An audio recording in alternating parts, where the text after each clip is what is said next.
Hello everybody and welcome to In My Mug, episode number 122 on Monday the 14th of March 2011. My name is Steve Layton and I'm rather a fan of the beverage that they call coffee. Another success last week it felt, from the feedback that you gave me. It seemed like quite a few other people had not enjoyed Peru's in the past. I think we managed to change a few minds, which is awesome. And yeah, it's also changed mine. We're hoping that coffee's going to be around for a little while longer too, so that is good news. So on to this week's, and this week's is from somewhere that I do love, but I know it's not so popular with some of you guys. It's from Nicaragua, and Nick was the first country I ever visited, coffee growing country I ever visited, so it has a really special place in my heart, and I adore some of the coffees that come from there. One of my all-time favourites, Co-op the 21st of September from 2005 is from Nicaragua, and I just love it. This is from a farm that we've had on In My Mug in the past, and it's called Santa Maura. It's based in the northern central part of Nicaragua, in the mountainous area. And there's a range of Darnice and Isabella, and it's where they meet. The altitude of the farm is around about 1,150 metres, and yeah, it has a great microclimate going on there, where the temperatures kind of range between 10 and 28 degrees C, depending on the time of year, and it's right within a national park which is called Dantel El Diablo. Which is a really large area. The farm is split into some different varietals. They have Pacamara, which is this one, Catora, Bourbon, Catayi, and Maracatu. And Maracatu is the one that we've had in the past, which was very popular, didn't hang around long, and I don't expect this one to do the same. Family who own the farm have managed it for 80 years and employ around about 250 to 1,100 people during the height of picking season, which is a huge farm, absolutely massive. On the farm they provide schooling for the children, medical services. It's kind of like everything. The whole social aspect is really important to the farm owners, and they have social security, electricity, water, food. They've really got a good quality housing. Things like a baseball team for the children. Baseball. Never understood in Nicaragua why they love baseball so much, but they do, and they really don't like football that much. One of the few Central South American countries, so that kind of surprised me about that. The farm and the kind of whole setup of the farm is kind of very based around ecological kind of environmental issues, making sure that everything is preserved, trying to stop pollution. They try to kind of reuse as much of the waters that they can. They've got within the farm there's a college. What's it called? It's not a college, it's like a university that have a base station there, so they can experiment on the farm and see exactly what's going on in the area, which I think is, you know, it's really cool that they've gone to that length. For everybody says, oh, we care about the environment and we want to look after the farm, but very few people go to that kind of extent. They've also got turbines on the farm, which are powered by waste, human waste, and that kind of creates electricity for the people who are living within the farm. So again, it's taking something that would be normally highly pollutive and making sure that they reuse. And things like the parchment from the coffee bean, when it comes off, it's distributed amongst the people on the farm to use it for fuel, to cook with, and stuff like that. And the farm has a motto, and it's kind of like, taste the fruits of our labour. Is it that? Taste the fruits of our labours, which is, yeah, basically they're just very proud of the work and effort that they put in. Now, for those of you who are drinking this coffee as you watch this video and you've ground them up, you'll have noticed that the beans are huge. This is because the varietal is Pacamara. Pacamara is originally from El Salvador, and it's a hybrid that was put together by the Salvadorian Institute for Coffee Research, the ISIC, back in 1958. I do promise you I will put together a varietal sheet on the blog this week for this, but it's basically a mix of Pacas, which is a mutation of bourbon, naturally found and first found in the Santa Ana region of El Salvador, and red maragajipe, which is a huge seed, huge fruit, and often referred to as a giant bean, or I think it's elephant ears. I don't like those terms. I like to call it maragajipe, but it is huge. As I say, it's very popular in El Salvador, but like over the past 10, 15 years or so, we've seen it planted in a lot more countries, and somewhere I've seen quite a bit of it is in Nicaragua. They seem to have the climate to kind of really suit the coffee, and produces a very unique cut profile. So, some numbers. Farm is called Finca Santa Maura. The varietal is Pacamara. The processing on this one is a fully washed, and it's a proper washed in fermentation tanks and then sun-dried on patios. An altitude of 1,150 metres, owned by George Armando Chavez, and it's from the region of Geotenga.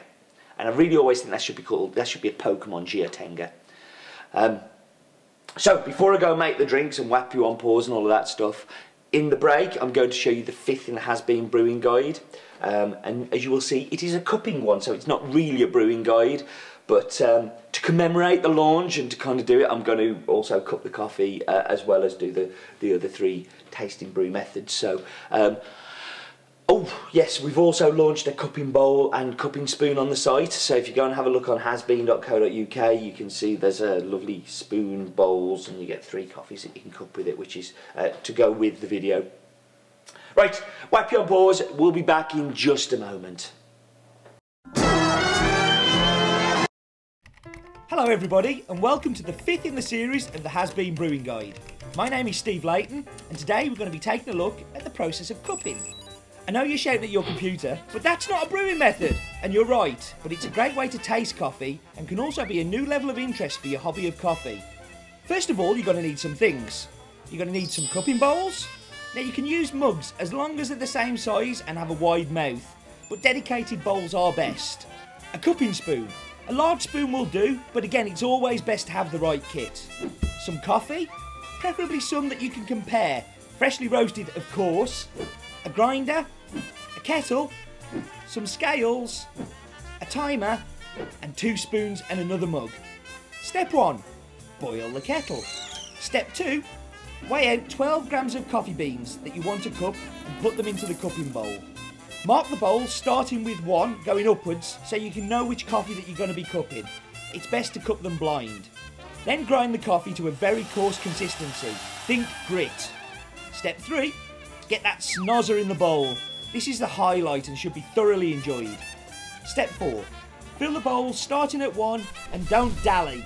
For the first time ever, I'm not going to recommend using scales when using water, but that's why it's important they're all the same size. Go back and top up at the end if you need to make sure they're filled to the rim. Step 5, wait 4 minutes. While you wait, have another sniff of those wet grounds. It's a great chance to see what that coffee will be delivering to those taste buds. Step 6. On 4 minutes, start at bowl 1, get the back of the spoon and break the crust that's formed on the top. That gust of aromatics that are released when you break the crust is amazing and not to be missed. As soon as the spoon goes in, stir 3 times. No more, no less. If you stir twice or 4 times, the cupping police will be round to your house and be very, very unhappy. Between each cup, use a bowl of water to wash off the spoon. Step 7. Go back to 1 and scoop off the ground in a crab pincer movement.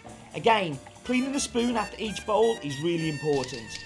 Think hygiene. Step 8. Clear away all the tools you've been using and replace the bowl of clean water with another one, because it's going to be dirty by now. Step 9. So when you're ready to taste, place some on the spoon, making sure you aerate the liquid as you take it in. Something like...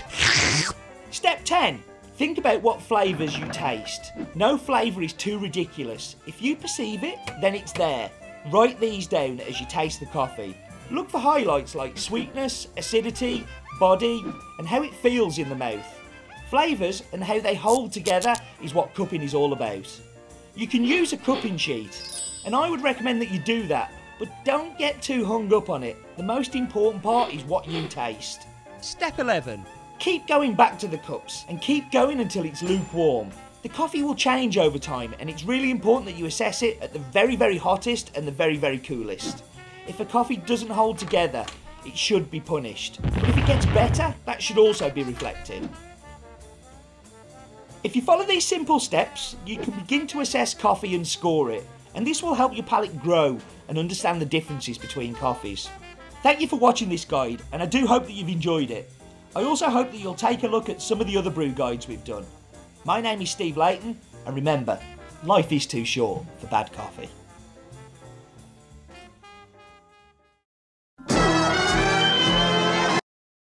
Right, so that was a little bit of a faff. I couldn't find the coffee, found it eventually. So let's just dive straight into the espresso first of all. So, a little bit of a stir, as we always recommend now. Okay, so the smell. You smell lots of kind of citrusy notes on there.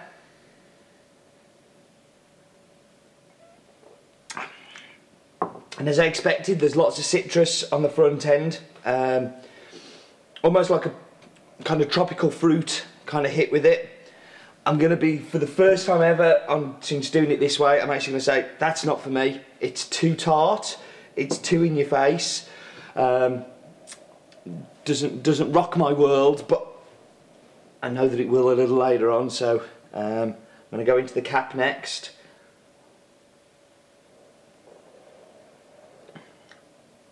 Now the milk calms it down just a little and it makes it less tart, but you still get lots of those citrus notes coming through. You get lots of the tropical fruit, pineapple, but much better than the espresso. The creaminess and the sweetness of the milk just kind of brings it all together a little bit more.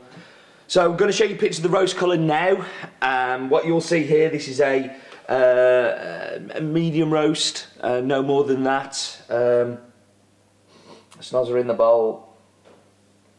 Okay. Again, you smell lots of things that I've tasted in there. That whole tropical fruit thing just does not go away. So, if you've just seen the cupping video, you know what I'm doing now, but don't want the cupping police coming round. That's enough. I should be better organised than this and have a bowl better than that one, and I don't have anything to wash the spoons with, so it's a bit of a bodge today on the cupping, I'm afraid, but that's the beauty of the camera. So a little bit on the spoon, and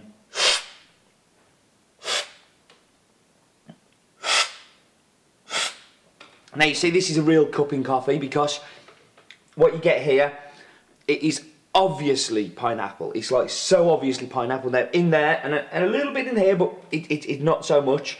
It's quite difficult to pick out the pineapple, but in here, it jumps out at you in the cupping bowl. You get a real kind of tropical fruit. I get loads of creaminess.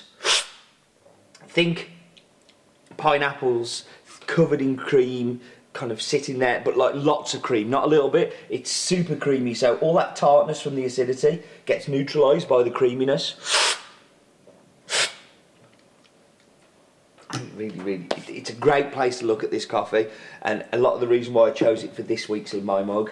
Oh, actually, I'm going to take it off. I'm not tilt it. I forget it's not the Hario and it's the Kona. So this is one of the Kona pots, vat pot I made earlier. I've been playing with the Konas a little bit recently, and with the Hario ones as well. Vat pot is a really interesting brew method that I need to learn more about.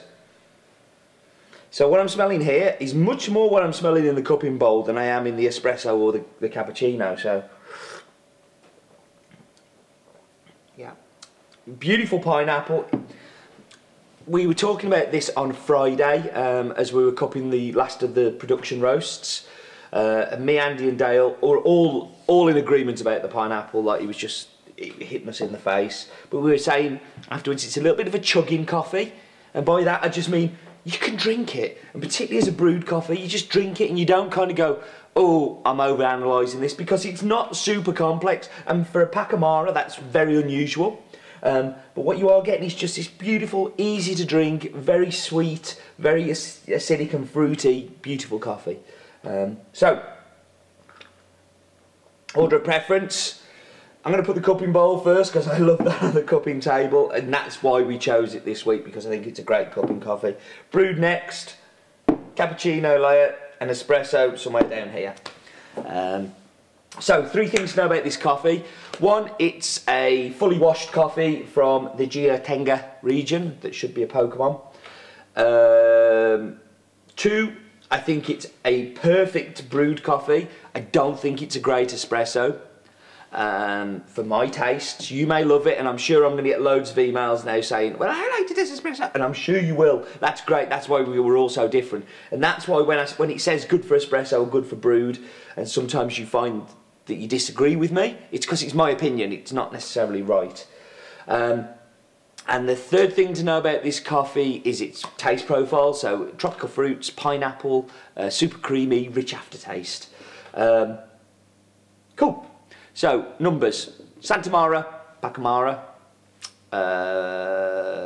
processed, fully washed and dried on patios, altitude 1,150 metres above sea level, owner is George Armando Chavez, and the region is Jiatenga. Cool. Well, I'm going to finish, I'm going to go home, and I'm going to actually enjoy some more of this coffee at home, I think, as well. Do remember, though, life is too short. Oh, whoa, nearly. Just wanted to say on here, congratulations to the Italian barista champion who won this, I think it was Tuesday. We've been working with Francesco Snapez for a little while, and he used our coffee, and we were very, very proud and very, very excited of him using our coffee in the Italian barista championships. You know, Italy and all of its espresso culture and history. A little roast from the UK doing well. So well done, Francesco. And